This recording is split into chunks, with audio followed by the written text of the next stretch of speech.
Support for this episode comes from UNCSA School of Filmmaking. Tell your own story. Master the art of storytelling at the UNCSA School of Filmmaking, ranked the top public film school in the nation by The Hollywood Reporter and ninth best overall. At UNCSA, students learn to craft compelling narratives across genres, styles, and mediums, all while utilizing cutting-edge technologies. Graduates are skilled in every aspect of the cinematic arts and specialize in areas such as cinematography, directing, and screenwriting. From day one, UNCSA supports student projects with financial and technical resources, helping the next generation of filmmakers turn their dreams into reality. The hands-on curriculum is taught by industry professionals with decades of real-world experience.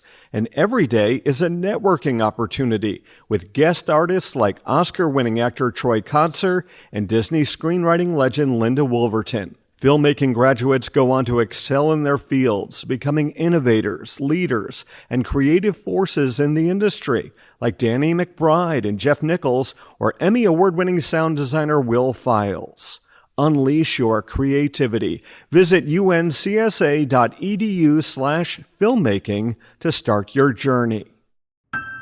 Positivity, joy, belief, faith, and confidence, and the expectation that you will do it right, that you will have the emotion and have the relationship.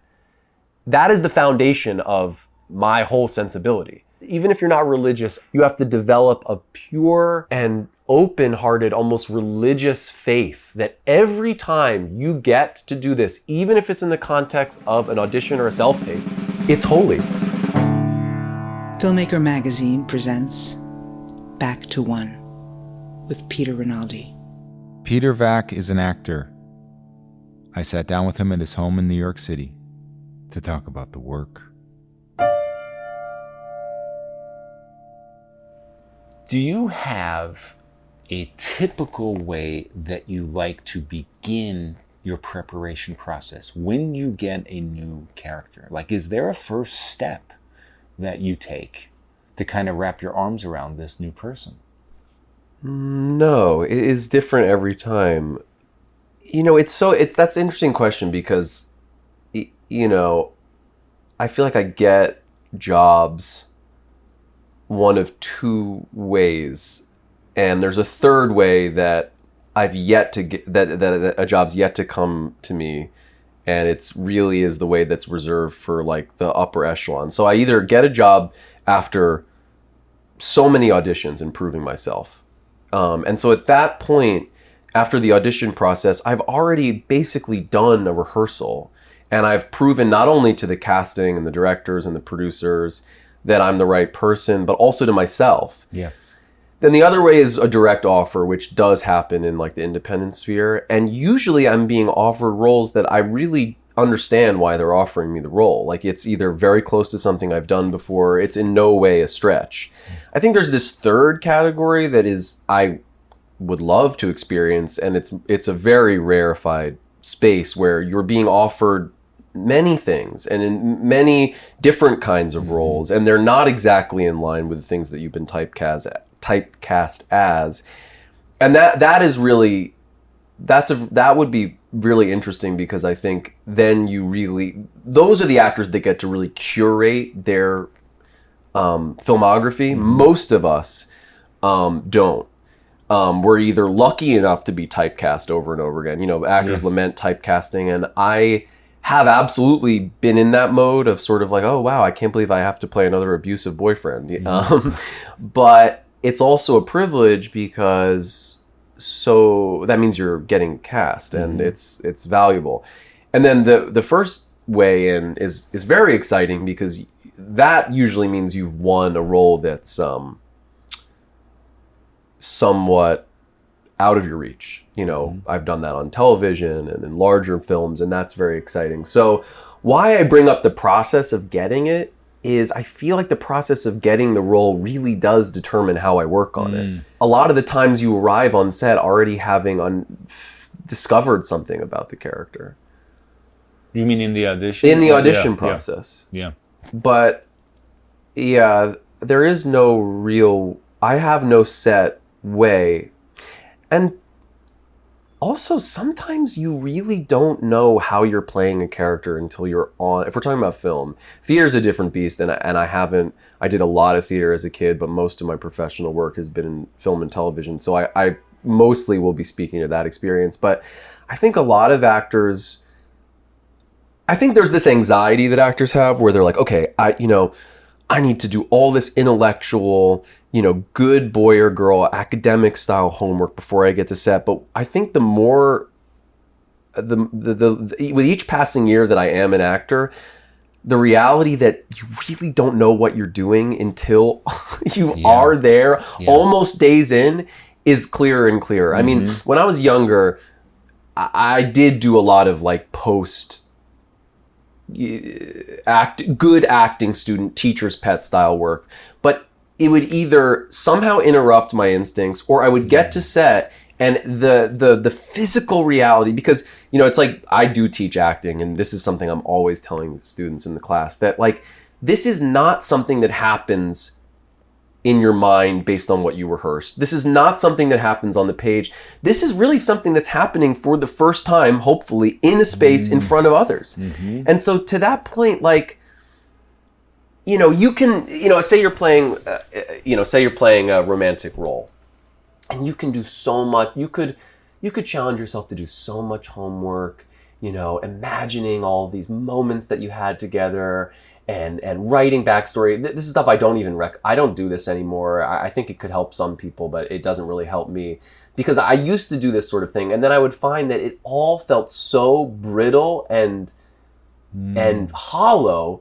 next to being in front of the person who was playing my lover, my romantic partner, my girlfriend, the person I wanted, and just being there and just with no intellect, just receiving that energy, that suddenly, it's like all of the intellectual homework you do, it doesn't matter. Yeah.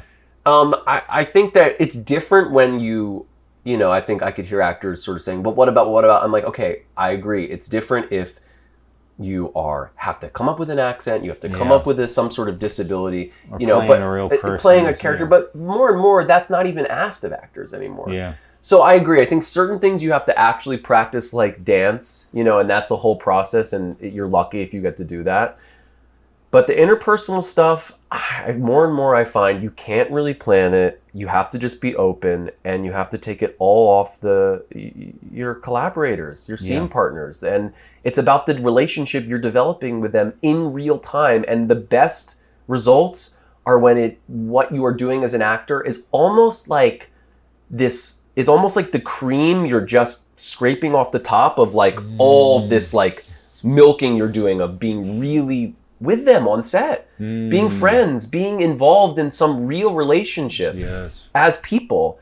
And so you almost don't even notice, like, oh, the camera was rolling, oh, we did the scene, oh, it went awesome. Yeah, you know what I mean? like that analogy. Yeah, that's my favorite way of working, and that is like, it's something you can kind of spiritually plan for, but I find that I can't really intellectually plan for that sort of experience. But let's go a step further here with this, Peter, because is it actually detrimental?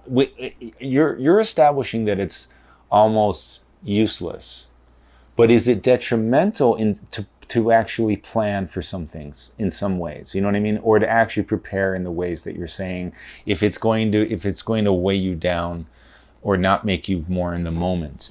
Do you know what I mean? It would be fine if it's useless, because as long as people think, oh, I'm doing work here, that's, as long as if they're fooling themselves and it's simply useless, okay, then, but is it actually detrimental? That's the thing. I hesitate to say anything is detrimental, because I really believe that the most important muscle that an actor has is their confidence and their belief and their faith that what they're going to do is going to be brilliant. Yeah. It really is faith. So that's why I don't even like to say words like that, like detrimental, because I when I was younger, I feel like I did ingest some of this like negatively tinged advice, and it never worked out. So I think it's just, another thing I'm always trying to tell acting students and myself is that any technique that works for you, even if it's a technique you have never used before that moment, is good. I feel like, I did a 4-year BFA program, and I learned a lot from various different, people coming from different philosophies, and I do sort of have a non-philosophy now, and all my techniques are self-generated, and even more than self-generated techniques that I rely on that I've used in the past, I like techniques that are discovered for that character and that project that maybe I never use again or instantly forget. I say all this to say anything is helpful if it increases your belief and faith that you are going to be the best actor you can be and have the fullest experience with your collaborators, and anything that takes away from that faith is detrimental. So it's like, if you're somebody who's like, no, I'm gonna read the script 500 times, I'm gonna make a family tree, I'm gonna, all this stuff that I personally don't like to do, but if that increases your belief and faith, then you should. And that's like, before we started rolling, when you were talking about how over the years of talking to actors, you feel like this stuff is even more harder to pin down than ever. I kind of agree, because it is like, I used to want that there was formulas to it, but I see it much more as like spiritual now.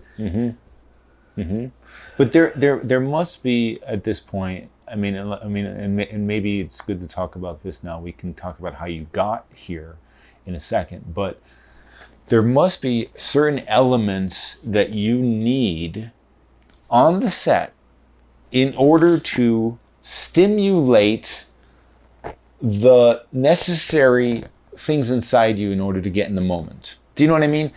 There must be, in the very least, if you're trying to cultivate this non-process, you need a chemical reaction to happen on the set between you and the other people, and between you and the environment, in order to actually do the work that needs to be done. There's lines that need to be said. We have to make the day, right? There are things that have to be done. And so, is that something that you kind of need to be sure will happen? Because it's hard, because if you're working on, no offense, but things that aren't exactly art films, if you're getting a job in some kind of television thing, right? It's not exactly somebody creating a good environment. Sure. What do you do when it's not there in order to be able to activate what I'm talking about? Well, I just think the simplest things are enough. Sometimes you're lucky and you're working with directors that give you a lot of freedom and you can go off script, and I have a lot of fun doing that. But other times you have to just say the lines, and that's also fun.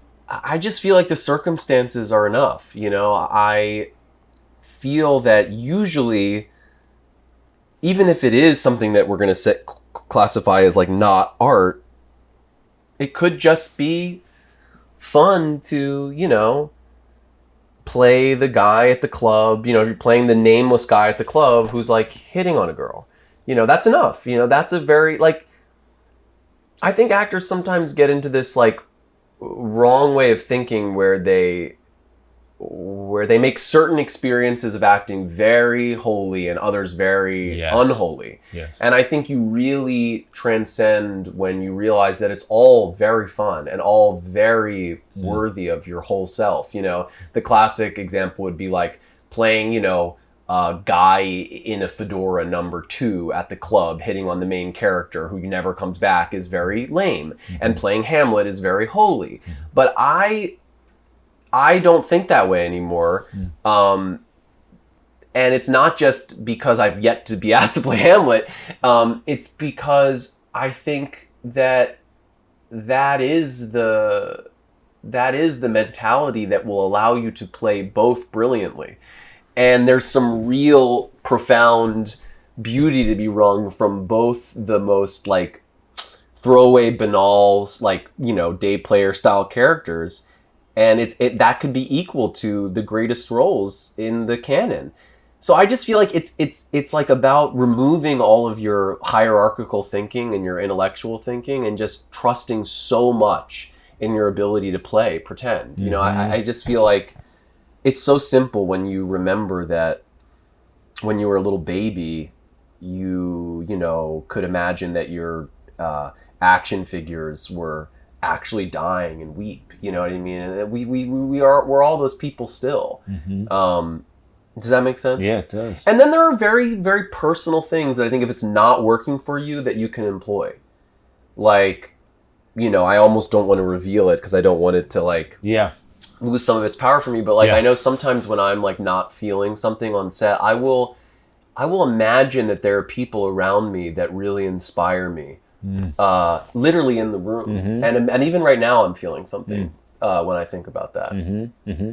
Or I will imagine I'm another actor who's not me. It's not like I changed my voice. But I will imagine that I'm an actor who I respect, and suddenly I feel more dropped in, or closer to an emotion.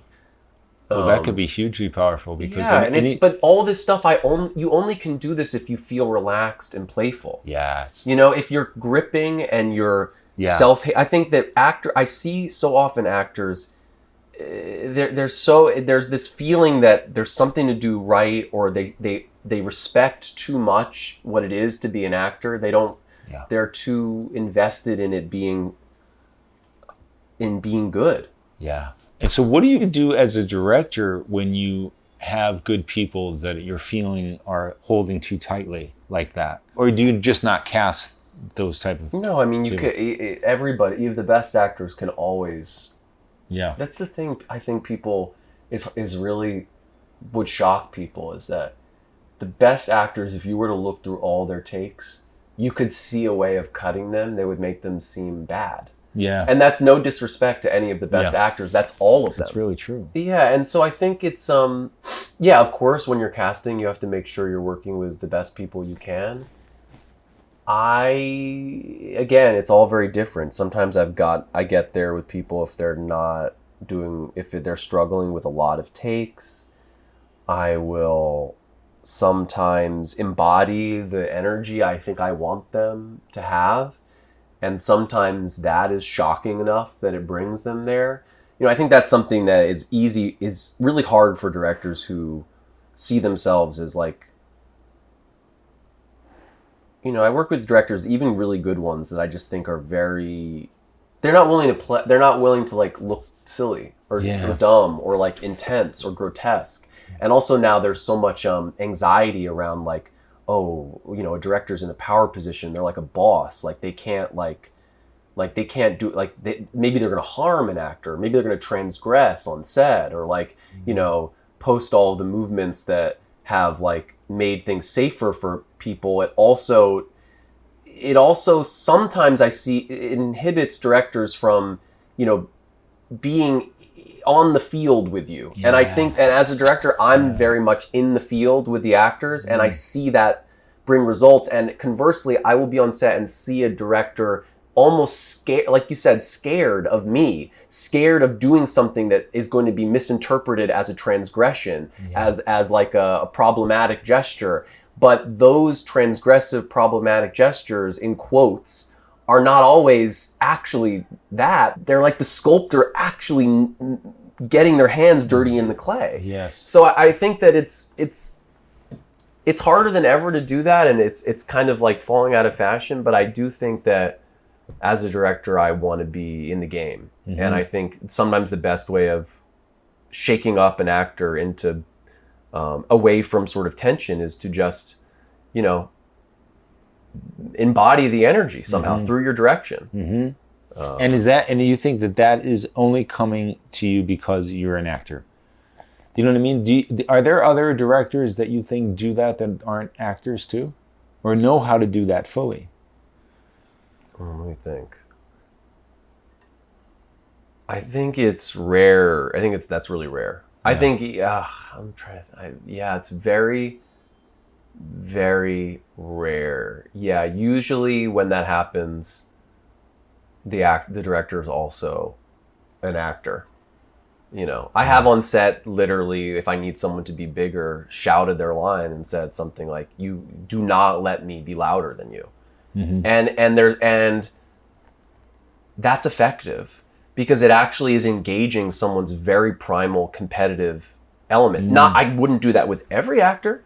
I'm thinking of someone who was tough, who really, I do believe, has like a tough. When I said that direction to the person, I'm thinking this person has a very tough, resilient, competitive, forceful spirit to them. And so I wanted to engage that by bringing out my own competitive, angry, aggressive spirit. Do not let me say this line louder than you. And it worked. If I was working with a very sensitive, fragile actor, and I think as a director, you have to be really in tune with the like temperament of the people you're working with. I wouldn't use that technique. Yeah. But I think that it really would behoove directors to realize that they can be a little more hands-on sometimes, if they feel the actor can take it. But I think many directors are not actually that sensitive, unfortunately. They can be very well-developed intellects, they can be very technically savvy, and they can have extreme knowledge of cinema history, but often in that package is what's missing is like a human sensitivity. Best directors have it, but it is like the rarest quality. And I mean, almost every director I've worked with even admits that. You know, and as I've started to do this acting class more and more, I often try to get directors, and when I do, they come to me almost exactly with the same line that like, you know, I'm here because I feel I don't know how to, like you said earlier, I don't know how to talk to actors. And there is no right way, but you might approach your way by being around actors. And also, I think experiencing it firsthand. Yeah, I think there's no better thing for a director to do than to actually fully be an actor in some way, preferably on the stage. But what it's done for me, though, is I think I traumatized myself. What do you mean? I couldn't deal with how bad I was for myself. But how do you know it was bad? It doesn't matter. Everyone's saying it's fine. It doesn't matter. Right, I know. You know, it doesn't matter. Like, get your ass kicked a little bit. I feel like I got little bones broke. You might really just need to somehow pull yourself out of this self-critique. I would love to. Not to go at psychoanalyst mode, but you're too invested, I would say, in self-critique. You probably feel too comfortable in it. Yes. And I would tell you, if you were in my acting class, I would say, it doesn't, first of all, it doesn't exactly matter what you think. I can't tell you how many times I have been on camera and I will do a take and think, oh, that was horrible. No, that was the best one. And sometimes it is precisely when you are divided in your mind, when you are thinking, oh, that was bad. Because look, right now I'm having we're both having a whole meta conversation as we're talking. Is this going well? Are people going to like this? Do I sound like an idiot? Do I sound good? Is this going to add value to anybody's day? Are people going to be confirmed in their negative prejudices about me? Is this going to break someone's negative prejudice about me? On and on and on and on. And one of the things that actually is a hallmark of a let's just say good actor versus a bad actor is you feel that they are having an inner life outside of what they're saying. Yes. And bad actors, the cliche bad actor, every word they say is just exactly what's in their mind. Yeah. So I would say don't trust yourself so much. Yes, you know? I would love to not trust myself. How can I not trust myself more? That's beautiful. Well, it's trusting, and it's a very weird thing because it's like trusting yourself and not trusting yourself. It's like, yes, it's like trusting that it's in you and also not listening to all the bullshit, or accepting that if this bullshit's coming up, it's the right bullshit. Mm-hmm. Part of it is like I think I have too much ego. Like I think I'm right. Do you know what I mean? Like I wish I was. Maybe if I was beaten down more. What do you mean? If I was really shown how wrong I am. In what way? In any way. It would knock me off my game about thinking I'm right. So like I trust myself. It's a beautiful thing. You pinpointed it. I trust myself way too much. If I could be knocked off my game, it would help everything. But weirdly, you know, this is not my approach. I do not like to get there. I think there are examples of people who got there from this extreme negative beating down, but I want to cultivate, at least in acting, I really believe in positivity and permission. And that is even positivity and permission about your own moments of self-criticism, where you're like, okay, if I'm feeling self-critical, that must be helping me, so let me just continue with it. I feel like if I were, in charge of your life as an actor, just for sake of argument, I would say you have to just develop a really friendly relationship with all this self-critique and just do it anyway. Yes. Because in a way it's so self-centered to think that doing these creative things in life is so much more about just keeping a channel open than acting as if you know what your best work is. Sometimes the things you like the best are not the best. Sometimes the things that happen accidentally actually have the most resonance. But with acting, I really do believe in positivity, and I believe in confidence and belief. I just do. One of the fascinating things that I always wanted to talk to you about, because I'm a giant fan of Actors. Oh, good. That's The Betsy movie. Brown's Actors. Yes, 2021. Betsy Brown's Actors. When Betsy came on, or maybe you guys talked about this at a Q&A. She talked about how you were constantly, I'm paraphrasing, but were giving her trouble as an actor, not doing what she wanted you to do, or pushing back, I guess. When she talked about this was after a screening that we just saw the results. So it's like amazing. Like, everyone was happy and smiling, having this conversation. I want to know from you what that was about, because I'm assuming like there's not going to be a more comfortable place for you than working with your sister as a director, right? She's an actor herself. It's a safe place. Now, of course, you're doing a role that's not safe in any way, shape, or form. That's part of what was so special about it. But I'm wondering, like, if you could talk about it, because I'm just imagining, and I'm making an assumption here. You could tell me I'm wrong. You're engaging in some kind of exchange there. It's an energetic exchange that actually you were fueling kind of what you needed to use through that exchange of pushing back maybe on somebody you love and using that energy. Yeah, well, you've said a few things that I want to underline, is that I was in a space where that was the safest space I could be in. One of the beauty of working with your family is that, and it's also what is painful about it, is that they will, or at least my family will, because we're all very close, and we really we do trust that we won't abandon each other. I did, it's funny. It's hard for me to remember how much of this was pre-planned or how much of it happened in the moment, because I don't think it was something that I premeditated, but there may have been a slight premeditation around one idea, which was that I think it was also around the time when it was seen as most problematic to be like a method actor monster. And I remember thinking, well, that's what I want to be, because that's what this character is doing in the movie. This is about a guy who's bringing his monstrous method acting into the real world. Yeah. The performance is not on stage. He is hoping people believe it. And then at some point in the early, and also, as you said, playing that role, who is, for people who haven't seen it, the character is transitioning for Cloud. He's doing a cynical transition for Cloud, and that, especially in 2018 and even now, just the idea of that was terrifying. Yeah.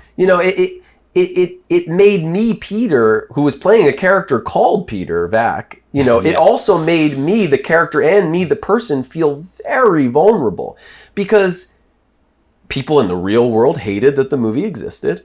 And I knew even before that was the outcome that people would really hate that. So I was in a state of high anxiety and high alert, and it made me reactive to Betsy. Also, Betsy was making me do it, so maybe there was an unconscious anger that she was even making me do it. Also, a very conscious, appreciation, because I knew on some level this was like one of the best roles anyone could ever give me, almost never to be replicated for so many reasons. But then, to your point, when I started to realize that this tension, this like not cooperating with her, because in the whole movie Betsy's character in the movie is vehemently against what I'm doing, is from the moment one calls it out as problematic and distasteful and repulsive. So once I actually realized that as an actor on set, when I acted out, like when I didn't say her lines as written, when I didn't do blocking as written, when I was just a big bitch, it actually worked, because suddenly there was not a need to manufacture this conflict between us. Betsy, the director, and Peter, the actor, were actually in conflict, and that conflict fueled the conflict in the movie. And it was so valuable, I couldn't give it up. Yeah. It was just like when my parents were on set, I would act very inappropriate with them. I would act like they were against me all the way, probably the first time that I really allowed myself to do that sort of what you think of when you think of method acting, where you don't break character and there is no distinction between the primary and secondary reality. And I kept feeling my parents want me to wink at them. You know what I mean? I almost feel emotional talking about this, because I remember one day in particular when they were on set, and it was early on, and I kept feeling my parents really want their kids to be emotionally healthy, by the way, too. You know what I mean? I think a lot of parents do, but, they don't even have a little bit of, what's the word? They don't even at all fetishize like the cool broken artist. I think maybe some parents go, oh, cool, my kid's like a rebel. Like, no, my parents don't give a shit about that. They don't want that. So I remember one day in particular, very much in character, highly reactive to them, feeling deeply like they were the villain in my life, which they are in the world of the movie. And I remember I could tell they just wanted me to wink. They just wanted me to tell them this was not real, that I wasn't losing it, that I was okay. And I didn't, because I knew that I could not come back from that admission, that it would take something from this performance. And it wasn't, if you're listening and you think that's sadistic, it maybe is, but also came from a place of real preservation. I felt ruthless about preserving this engine of what I felt was going great. On some level, I was like, this is going great because of this level of pain that we're all in. And this is a painful movie. And I can't burst this bubble. Because even though it would be better in the short term, it will not serve this project. And I wanted to, but I stayed true to myself and didn't. And Betsy often talks about it, but at the like when we were all getting sort of a drink at Forget Me Not at the rap party, it was really funny. I was like, oh well, that was crazy, and it was almost like it really was almost like waking up from a nightmare as to how on off it was. But it was after a couple weeks of a real sort of manic fever dream. But just to contextualize a little bit, I believe in that. I think actors, I think it's really hard when you're in a, corporate setting to try any of this. Yes. But I think that actors do, I see so much of the time how actors aren't ruthless about the energy. Yes. You know what I mean? Like one other minor way I will do this as like a little tip, sometimes like on set, people will, right before scene, people will come up to you and be like, do you need something? Are you okay? Do this, that. And I have let myself ignore those people. meaning I don't respond. And they have even looked at me and I can tell, and it almost hurts a little bit. Oh, Peter's a jerk. Yeah. And I can't break wherever I'm at to make them happy in that one moment. Because I know, if I even a little bit reach out of whatever I have going on, imaginatively for the scene, it will degrade that imagination. And so I'm just saying, you need to sort of, it's full contact sports. You need to sort of risk that. Yes. I think because people are so scared of reputational damage these days, more than ever, I think I see actors be too cautious, careful, and not as, it's weird because on one hand I like non-preciousness, but on the other hand there's certain energetic preciousness. It's like, no, you preserve that energy at all costs, because that's what you're working for. You know, that's the thing. It doesn't matter if you get the lines right. It doesn't matter. It's the energy. That's what the audience is going to remember, and that's what cinema or whatever remembers. So that brings up two things then. It's mainly that people don't understand what the actor needs, right? Or what is going on, what is being used. Like you're saying, energy is being used. So that breaks the energy. Like nobody understands that. Peter's being an asshole. He didn't say if he wanted his makeup now or whatever. They're going up to you. Do you need a sip of water? You know, they don't understand. Like people don't understand it. But then it's the person who heads the production though that also doesn't understand it. Oh, for sure. Right. So now we got this. And then it leads to this idea of more confusion about what this is. And then they don't give themselves what they need on the set. And I think it starts, though, with like an understanding. But I think it has to come from the director. The director has to say, Sally, don't go up to them. Well, but it's because, and you're right. I mean, I am like so vigilant when I'm directing about what is coming into or at least I try to be. I've made mistakes, but I attempt to be very vigilant about what is going to enter the actor's field of emotional vision.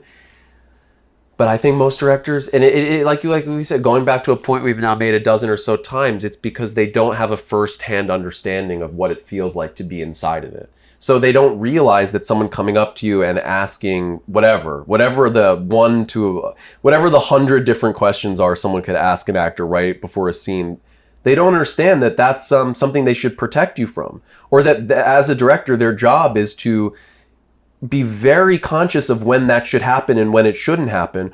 Or to just say, go in and fix the covers go in and fix the covers on the bed, but don't ask him. Just go in and do it. You know, go in and add some more fucking sweat to his face. Don't ask him. Just do it. You know, I think it is because, and I admit I get why it happened, but something happened where in recent years things on movie sets became so delicate, you know, and everyone is so afraid of transgressing on people that it can really serve to deteriorate the very thing we're there to do. Yes. You know what I mean? Yes. It's become too careful and cautious, I think, you know, and some degree of caution is good, but there's definitely been an overcorrection.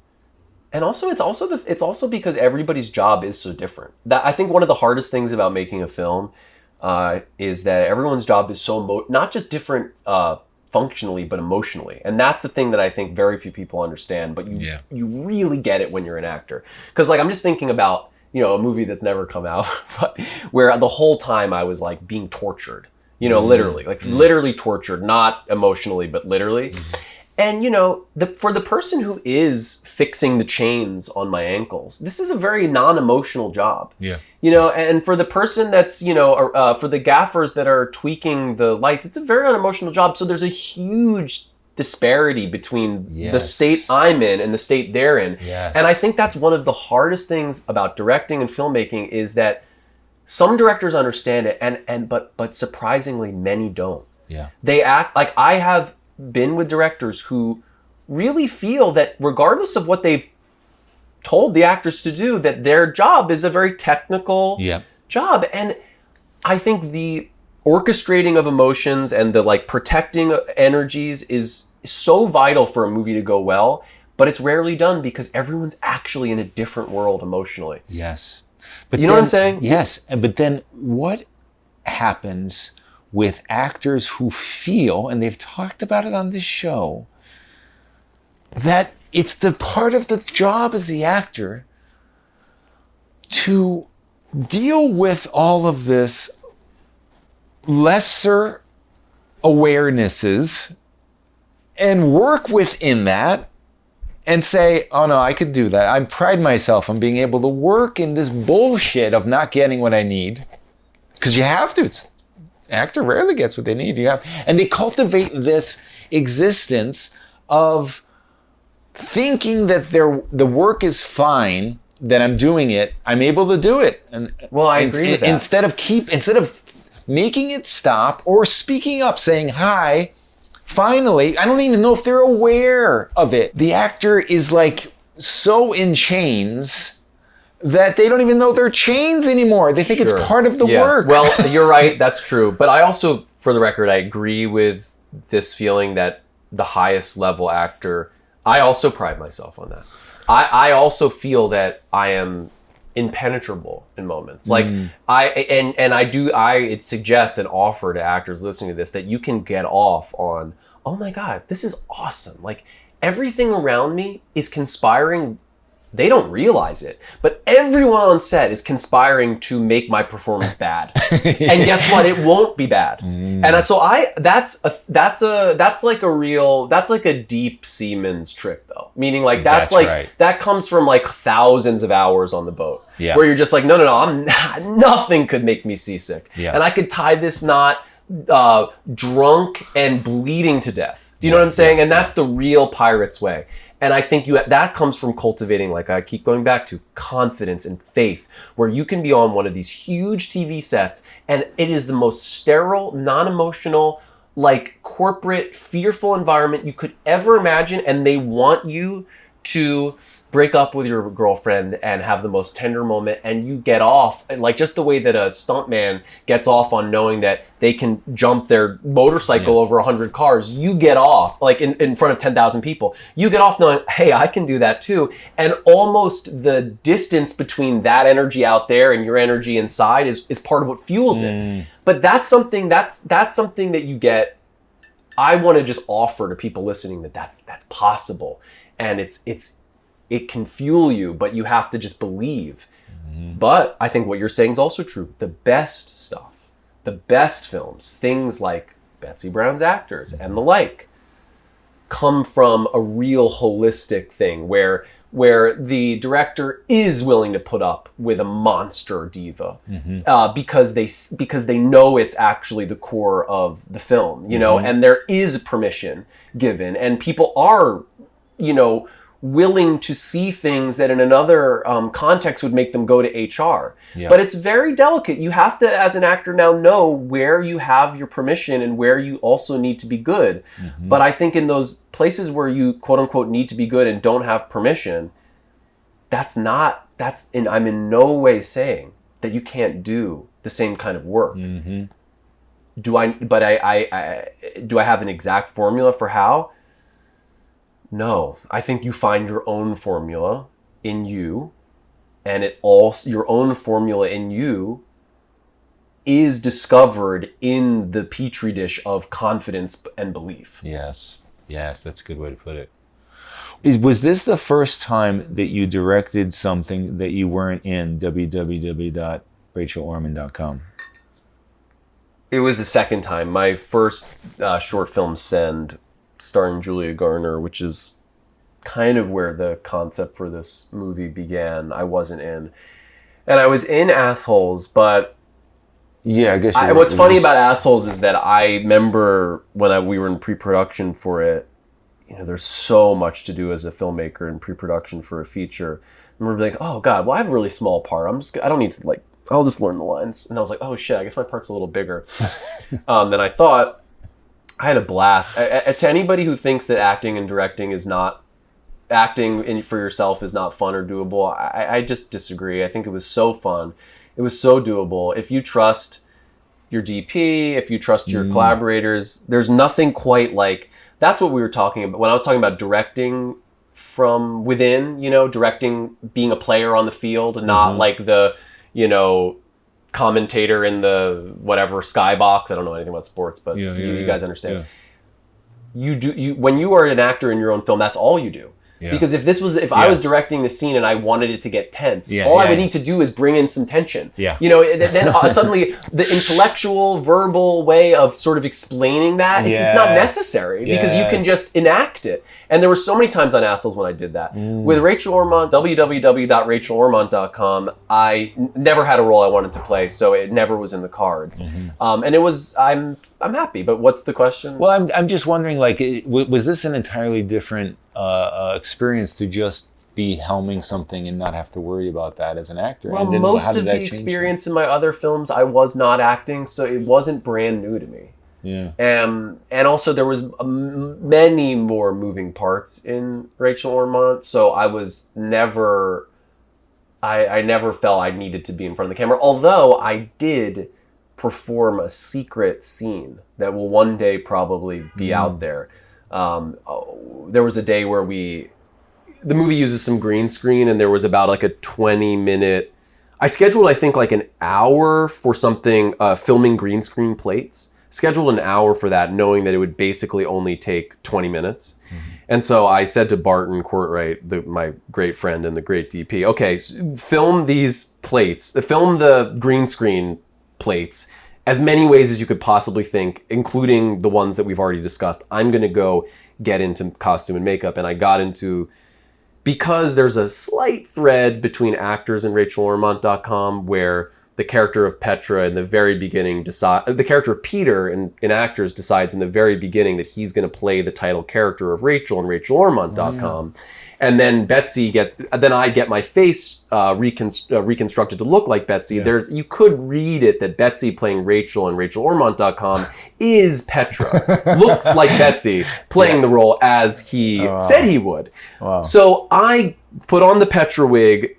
Gray Hoffman, John Novatoni put on the wig, and Gray Hoffman did the makeup. And I was a character that was sort of like Peter, the director, playing Petra. And I got on stage and I let myself perform an impromptu monologue that was, I truly didn't plan it, but I think what it was some sort of like kabuki theater emotional retelling of the experience of shooting the movie thus far and making the movie from the beginning.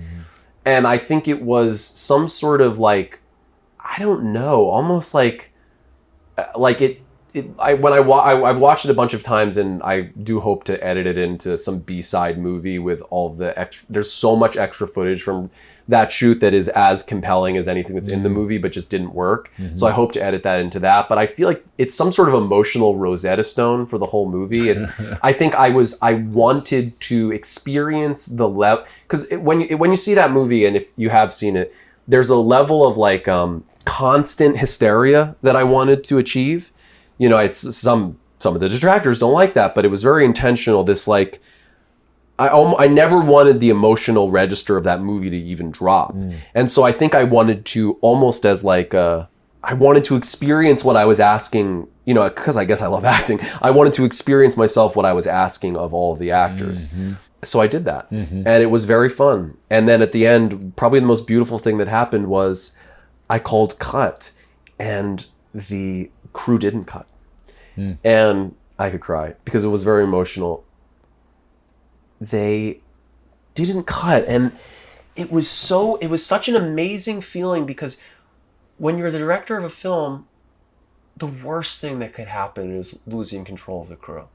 You know, you can't even let yourself think it on some level. You know, it would be a nightmare, and it was so interesting to, in that moment, know that sort of through becoming, I was the doctor, right? If the movie is the mental ward, I was the doctor. I became a patient in that one moment. And then the crew became my doctor and wouldn't let me, for a moment or two, for a long, long moment, wouldn't let me back into that position of control. And it was, I almost don't have the words for it, but it was so exhilarating, because it was just like, it was just pure. It was just pure. It was totally unplanned. Was it retaliation? It Was it retaliation from them? No, it felt very loving, to be honest with you. It didn't feel like retaliation. It felt like... because they know what you wanted. Like, they know that this is what you would want. Well, yeah, maybe I'm not... I had just bared my whole soul on stage in front of them. I had just gone from doctor to full patient, where I was so... level 10, excited, happy, silly, crying. It was really large and really embodied, and it was like a way of like just my own statement on what this was, this movie that was 10 years in the making, that was so painful for me in so many moments. And I felt like not giving me back control. It was not a retaliation. I felt like it was like more of like a hug. It felt more of like an applause. It felt more of a like, you don't need to go back right in control because we got you, bud. Like, it was very beautiful. Again, I do feel that I am inadequate in describing it because it was such a sort of rare moment, but it really felt like, and again, it all comes back to acting, because the best moments of acting are when you really do, within the context of all the things you've built in the story, truly lose control. And weirdly, as a filmmaker, that even though it didn't make it in the movie, it's very interesting footage, because it was like I had lost control even as the director, but there was this greater spiritual control that we all had, and it just worked. I mean, I worry that if Betsy's listening to this, she's gonna be like, Peter, why are you talking so much about the one fucking thing you did in the movie, like it was the best thing in the movie, when I was the best thing in the movie? So let me just go on the record as saying, this is just a tangent, and Peter asked me about acting and directing, and it is true that I did do a scene in Rachel Ormond that didn't make it in, that led to a very strange and beautiful moment, but it is in no way, I wanted to go on the record that in no way does that moment eclipse all of the on-camera moments from Betsy and from Dasha and from Chloe and from everyone else who are incredible. Well, let's talk about Miss Betsy Brown. Yeah, please, can we? We have to. We really must. Can you remove yourself as her brother for a second to talk about her as an actor and what she's giving you and that you keep returning to? I'm trying to repress this instinct to say, well, no one would believe me when I say I'm being objective, but I am going to do my best. There is a level of commitment and of fearlessness, and these are words that get so grossly misapplied, but in Betsy's case, they're almost underapplied. I mean, there is I really do feel like life is extreme, even if you are, especially if you're in a very extreme circumstances, but even there's just an extremity to even banal everyday existence. The places people can go emotionally in their own day-to-day life is so intense, and so few actors that I have worked with or see really challenge themselves to embody the depth of extremity. And Betsy just does. She is just so willing to, all these things, it's been said about her so many times, but it's just true. And it is not ordinary. Vanity goes out the window. She works without vanity, without fear. She's willing to be bad. She's willing to be over the top. But through this willingness and this permission, I think she's in a class of her own. I think she's peerless right now in her ability to get to enormous emotions, enormous stakes, while still being fully real. Mm-hmm. The character of Rachel Ormond was very challenging because it's one of these fantasy characters in a way, somebody who has been raised in captivity by an advertising agency. It's not supposed to look like something you've seen. Watching her find that character and develop that character and the commitment to that character, there are ways that she would express herself and her face move that I don't even think she could replicate now. And that is the sign that someone is that is what makes me realize this thing that is true, which is that something can happen intellectually and emotionally when you really commit, where a character that doesn't exist ever and isn't you can come through, because Betsy really would express. Her face would move in ways that it's never moved before or since. Her voice sounded in a way that it's never sounded before or since. She is one of the few actors that reminds you that transformation is possible, and that you can be as big as the Greeks, as big as these Greek tragedies, and still be grounded. And I just so rarely see it. Almost every single actor I know is still wanting to look good, is still wanting to be seen as cool, and is still not wanting to risk really the depths of abjection or the heights of like exaltation. Betsy just does it. And then there's also things that you can't teach, like a real, like an emotional access. You know, Betsy is, as a person, and this is something I do try to teach, and I get it from Betsy, and I have actually imitated it, and it has helped me, which is that, you know, our whole lives, she is somebody who, you know, I remember it was so annoying. Like after we saw Richard Linklater's Boyhood, it was like she was sobbing, like she was at like a funeral for like a funeral, like wailing, like not even wailing like an Irish person, like what you know, like they would in another culture, like not even like in America. And it would always be like, I would always be like, I don't want to sit next to Betsy during this in case she like freaks out. She's gonna like use up all the emotion in the room.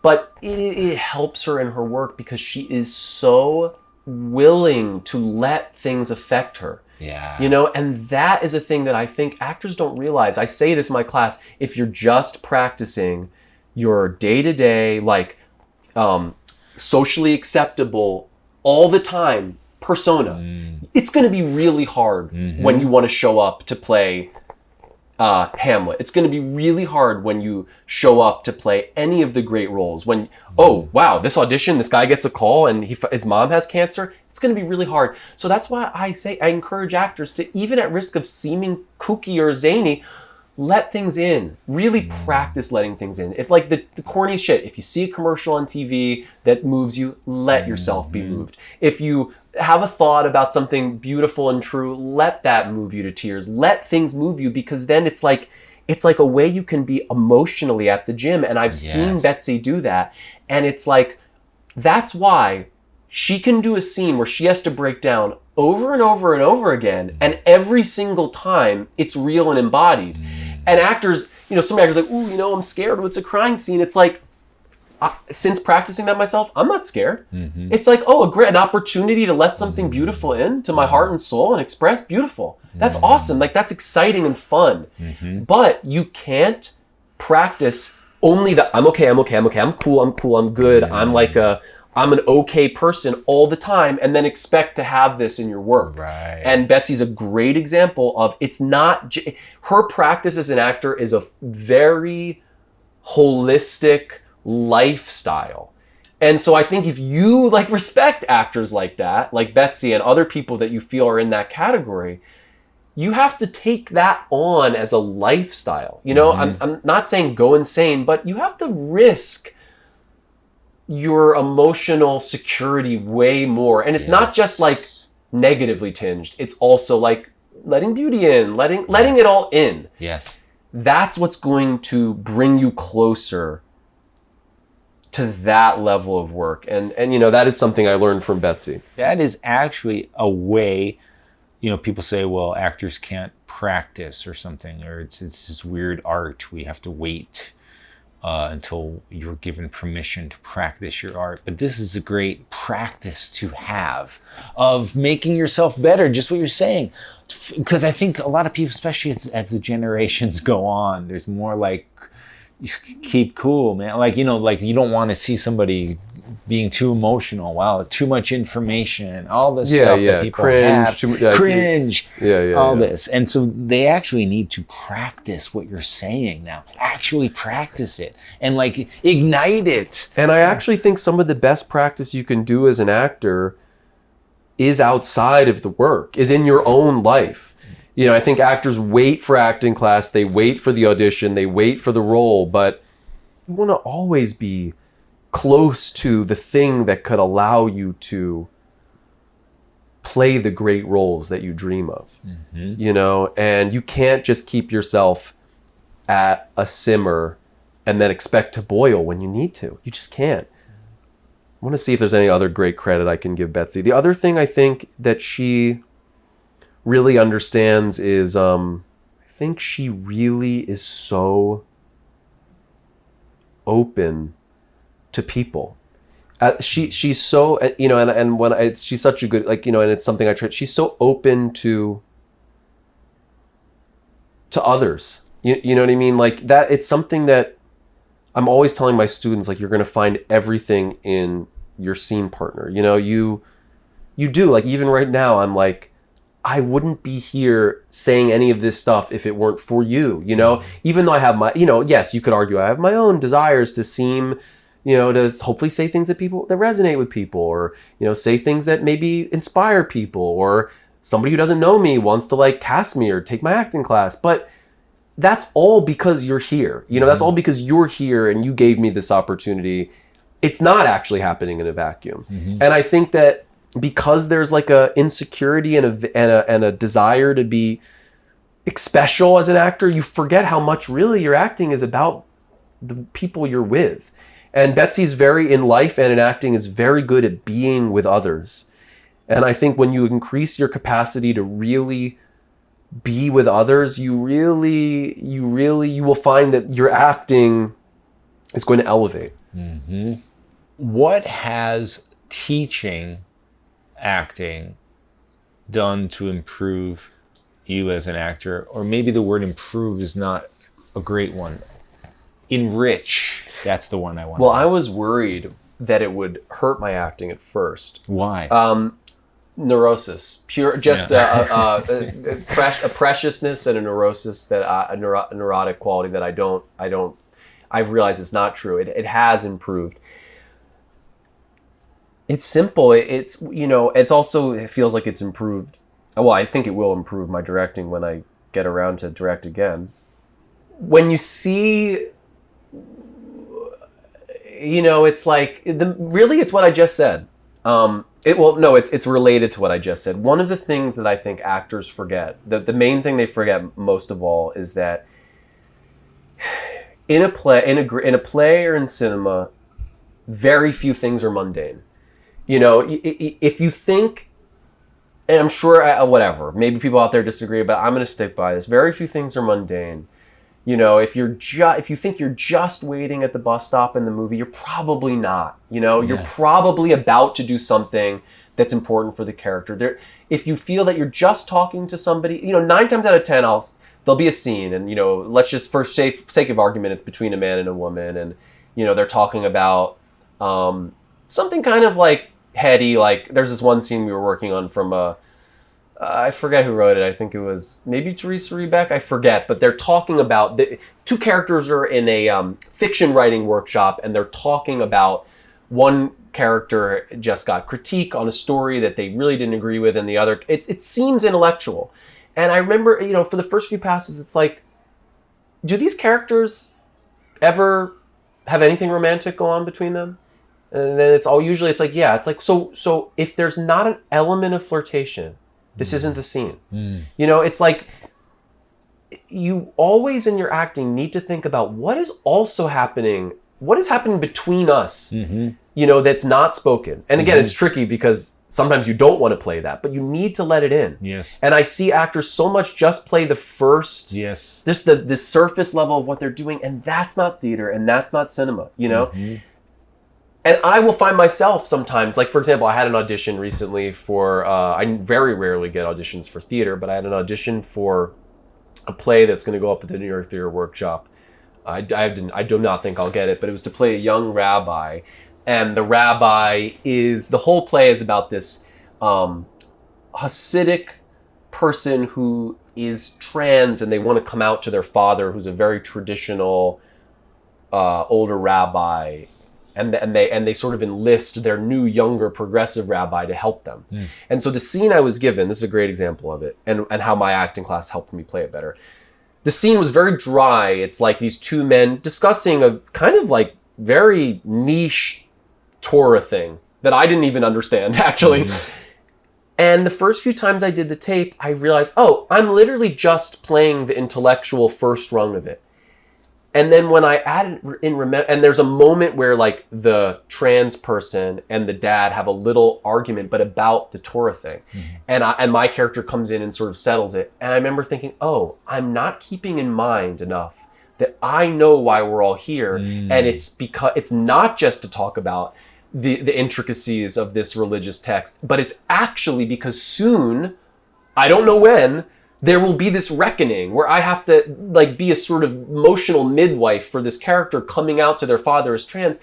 And it's just subtle. It doesn't have to be big, but it just added a little more attention to their conflict, to what I was saying, and a little worry, probably a little worry, and certain thing, and it's not even, I don't want to plan it, but then a little something I said, that reminds me of what we're about to do, and so it comes out differently, and not surprisingly, that was the take I went with. Mm-hmm. And so I think when I'm watching scene after scene and seeing how people, and I get it, because like you were saying, people want it, what people value most of all now is naturalness, is authenticity, and a lot of people have that, but it's not just authenticity that's going to get you there. It's that and an understanding of the stakes. Yes. It's just stakes. Yes. Reminding yourself of the cinematic or the theatrical, the comedic, dramatic stakes, even if maybe it's not page 90 of the script, but they're always there. Yep. They're always there, whether it's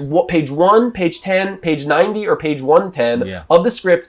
They're always there. And if you're not somewhat aware of them, it's just a mundane conversation. It's not theater. It's not cinema. Right. And so having to see that over and over again, it's helpful to me to remember, you know what? I might be at risk of just playing the sort of first level of the galaxy brain, mundane version of the scene. You always have to be aware of the unspoken somewhat. Yes. And so that just pointing that out over and over and over again allows me to see where I'm slightly slacking off. Yes. It seems like it's even more important for an audition because there's such an impetus to just, quote, get it right. Yeah. And that will just be playing that surface level thing because you're thinking, I want to show them that because that's what this is about this. I have to make sure I'm playing this rabbi who's showing them this Torah and get that right. And then you think, well, if I pepper it with too much, it's going to dilute the clarity of this small character's job here.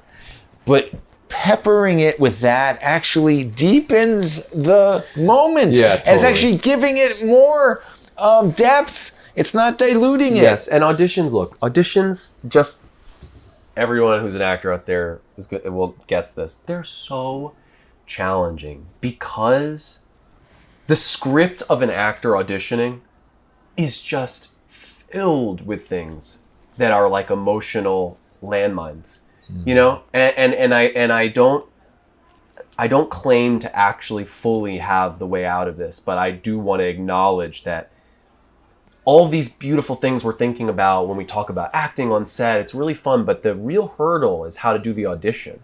Because when you're an actor auditioning, it's so easy to have this script of like, oh well, I'm a less than. I need to prove myself that I'm good enough, because 9.9 times out of 10, you're not right for the role for some reason that has nothing to do with your talent. And everyone knows this, but it deserves repeating. And so I think that the hardest part about being an actor is auditioning. Has that been said a billion times in this context? I'll say it 1,000,001 times. It's the hardest thing because there are so many things about the format of auditioning that are going to color your emotional space that's going to take away from your work. I struggle with this a lot. Like just knowing that I have to, I've done like 40 feature films. I've done probably 40 short films, and I've done that many episodes of television. So on the one hand, I have this ego of like, oh, I'm somebody who has really worked. Like, why can't they just know? But that's just not how. So even just that, you're in such an egoic conflict when you're in an audition. Yeah. And it's so hard to give yourself the positive permission, the confidence that you need to nail it by virtue of the fact that but you're being told like, prove yourself to me, and that can really be in conflict with what the scene needs. So I think it's like, it's every actor's, like anybody who's really in this for life, probably the most important thing they need to do. I think Bryan Cranston said it once, and I think Philip Seymour Hoffman said it once that I can remember. The more you can cultivate just like a true acceptance and a love for your auditions, like you have to go really spiritual. You have to go really like Christian with it, where you're just like, no. Every opportunity to be rejected even is beautiful because it's just an opportunity for me to do my work. And but I'll tell you, and I know you've had actors come on and say this, I have heard actors who are so talented and have such good opportunities be undone by the egoic pain of having to be so needy and feel so not in control. You know, the greatest paradox of being an actor is that it's a passive job in a way. You wait around, you most likely for agents to procure you an audition. You are not in control of, for the most part, unless you enter the top 1% of what you do.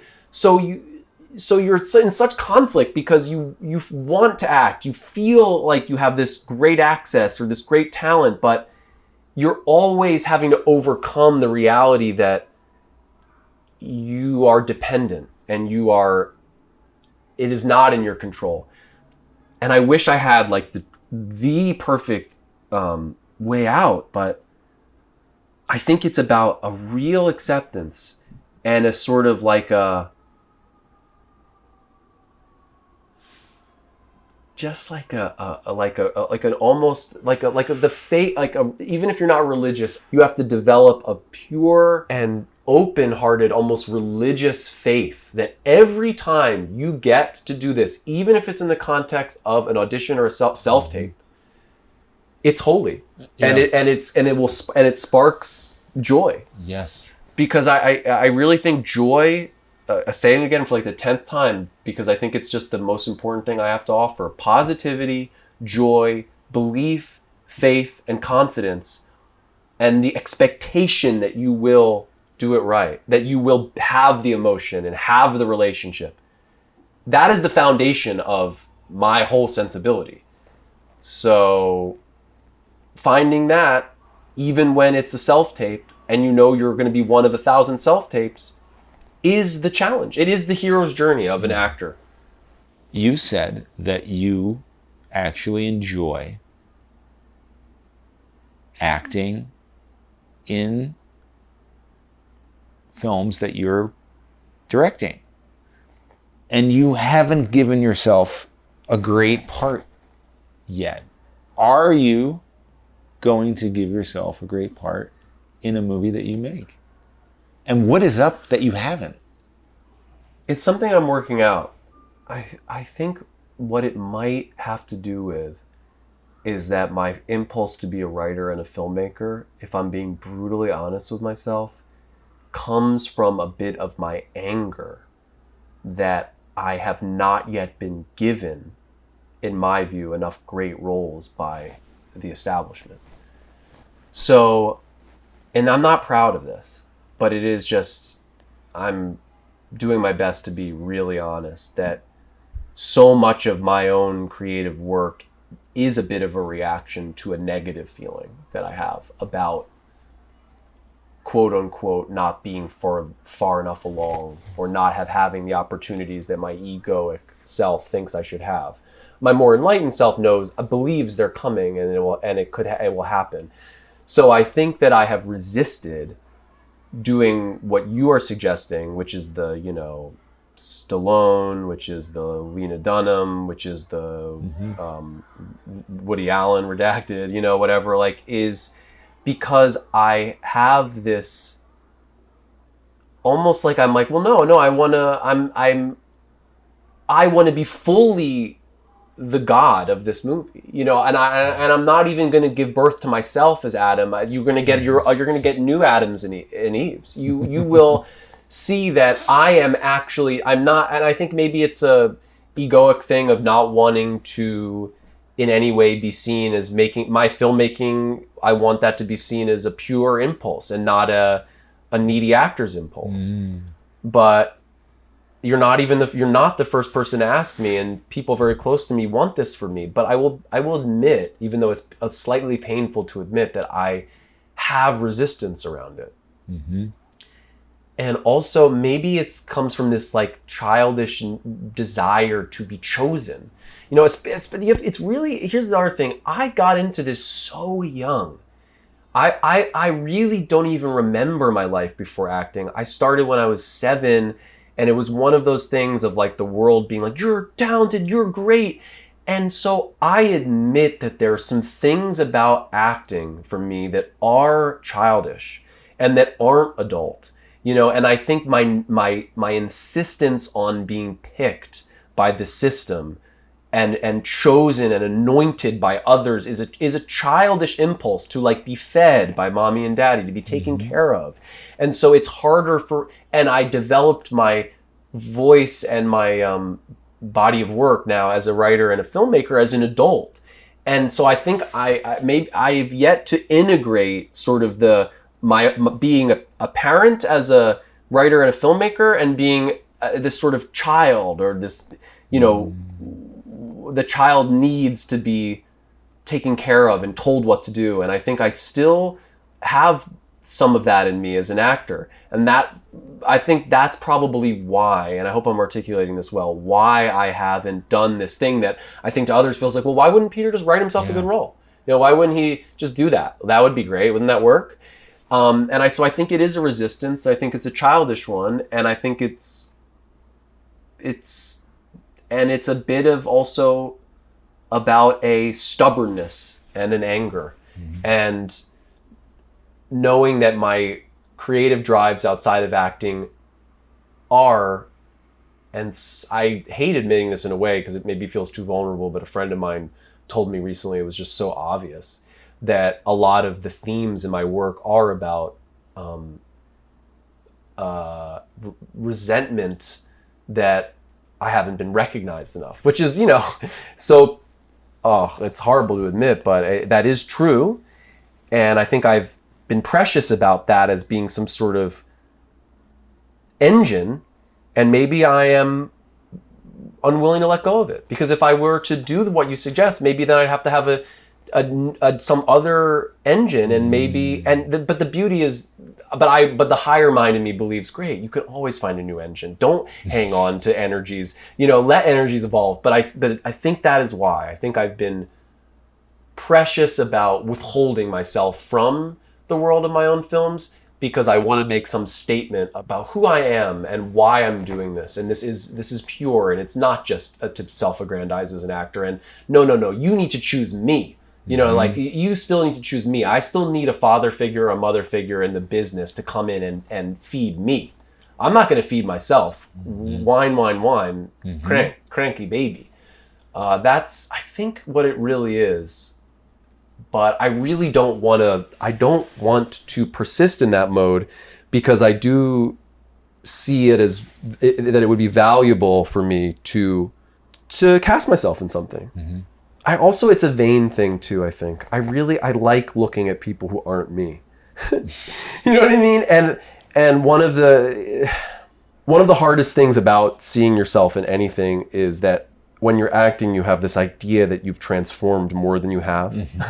And then, even if you did a good job, you're always like, oh yeah, not exactly what I thought I was. And so I think as someone who has had moments in their life when they've looked in the mirror too much, looking in the mirror can be seen as it's often seen as like a self-love thing, but I think it's more often like a self-scrutiny thing. And since I've struggled with that, I think also I'm just like, oh, well, these are all things I want to get over though. Because I want the challenge, and I also don't want to be ruled by these narratives that I actually think are not serving me fully. Peter Vack, thank you so much. Thanks for having me on. Back to One is a production of Filmmaker Magazine, which is a publication of The Gotham. Listen to back episodes of this podcast at filmmakermagazine.com or wherever you get your podcasts.